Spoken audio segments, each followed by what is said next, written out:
Mark chapter 15, verses 1 to 15.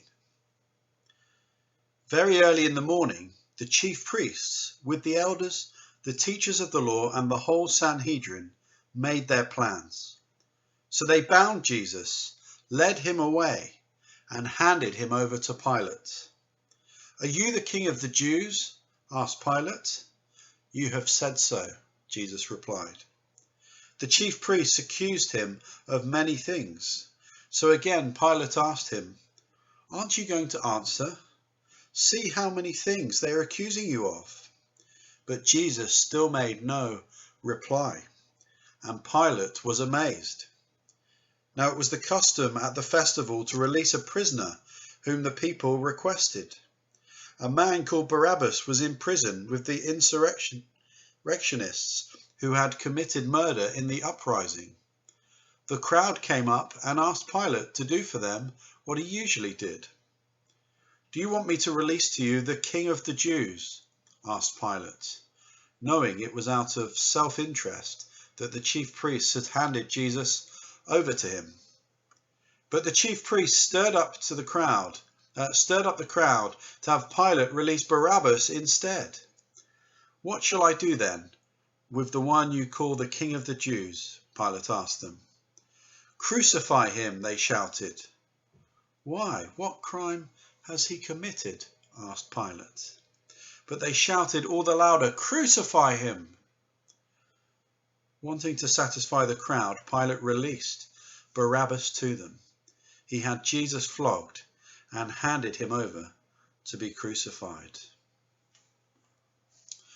Well, I wonder, if you could swap places with someone in life, who would it be? Who would you swap places with? Would it be that person down the road who has a big house, nice car, great family? Would you want to swap places with the rich and the famous? Or would it just be that person you know who seems to have it all together? Life seems to be a breeze for them, and you'd love just to have a day in their shoes. Well, may I suggest, as we look at this passage together, that the person we should most want to swap places with is Jesus Christ. At the beginning of Mark's Gospel, we see that Mark is writing about Jesus. And he says this is the beginning of the good news about Jesus, the Messiah, the Son of God. So Mark says this is good news about Jesus the Messiah. That means God's chosen king. Jesus had come on a mission. It was a mission that the Jewish people expected would bring him as a warrior king. That's what they were expecting the Messiah to come as. One to defeat the Romans and to protect them and bring great victory. But Jesus arrived in a completely unexpected way. He rode into Jerusalem on a donkey of all animals, not a horse, but a donkey. And now he finds himself at the hands of the Jewish leaders and also Pilate, who is part of the Roman authority. How could Jesus possibly be God's chosen king, the Messiah? Well, as we look, we see that Jesus stands silent to accusations. Verse 5, Jesus made no reply, and Pilate was amazed. Lots of accusations have been coming Jesus' way, but he refuses to get involved with them. But one thing he does answer is the question. If you look back in chapter 14 and verse 61 and 62, we read this. Jesus remained silent and gave no answer. Again, the high priest asked him, "Are you the Messiah, the Son of the Blessed One?" "I am," said Jesus. Jesus is more than happy to proclaim that he is the Messiah, God's chosen king.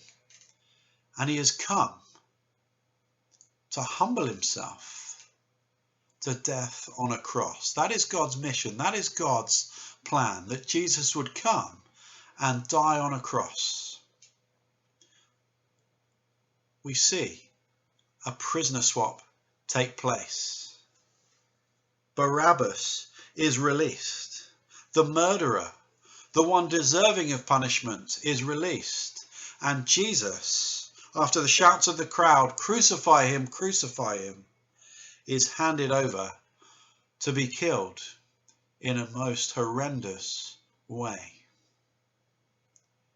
That is a picture of the gospel, the good news of Jesus, that the Messiah, God's chosen King, has come to swap places with us. We are like Barabbas. We may not have committed murder, but we have sinned against the holy God. We have lived for ourselves, and all the wrong that we've done deserves a punishment. That punishment is death. But Jesus willingly went to the cross as God's chosen King to defeat death, to swap places with us, so that our sin might not be held against us, that it might be held against Jesus instead, the blameless one, the innocent one, condemned to death, so that us, the guilty, may go free.